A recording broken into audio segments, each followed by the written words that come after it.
her. Boat. Having fun? And a big boat. That is a For big the boat. back of the And boat? a big boat. That is a big You don't boat. want to ride in the front with me? No. Why A not? big boat. David, Uh-huh. you'll ride in the front with me, won't you? Please boat to He was a get big a boat. big boat. I He's can't like- get in the big Yeah. boat. Please. No, that's not our boat. Does he always do that?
All right, so if you guys paid attention, and I'll try and slow the video down at that point, we actually did a great docking this time.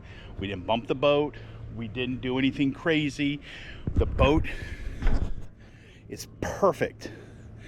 So what we ended up doing is we came in and we tried a frontal approach. We got jammed up with the tide. I ended up being pushed out past where we're supposed to be. So I ended up coming against the tide, which I think that helped me out a lot. And honestly, this was one of my best dockings. And I know Captain Charles keeps telling me this, that it's going to come with more experience, and it's a kind of feeling going thing. Well, you know what? This was amazing. So I'm going to count this as a win. All right, I'm here with Jess right now, and I want to do a quick interview with her. So what did you think? It was fun. And any thoughts? It reminded me when I went on the boat with my cousin. Mm-hmm. And did you like it when we were bouncing? Yeah. Come on, I'm gonna pull this interview out of you. Gonna have to work on it. The interviewer usually entails you asking me questions. So Okay, no problem, no problem. Were you seasick? No. Did any water come up and hurt you? No. So there's no reason for you to be afraid of the boat? Correct. Okay. And did you feel safe? Yeah. Okay. And so there should be no problem with you coming out on the boat with us in the future, right? Right. Okay, there we go. You heard it right from the horse's mouth. So we are here at Ponce Inlet. There's that beautiful lighthouse. We're hanging out at this park here, waiting for our restaurant to open at 11. So we're just gonna have fun. What? I see that you kidnapped the hush puppy. So we're wrapping up here, and Christina's now heading to the boat. She's getting little dude's life jacket because little dude doesn't get on the boat without a life jacket. Not because any particular laws require it, but because I love him and I don't want to see him getting in harm's way. So we should be out of here in no time.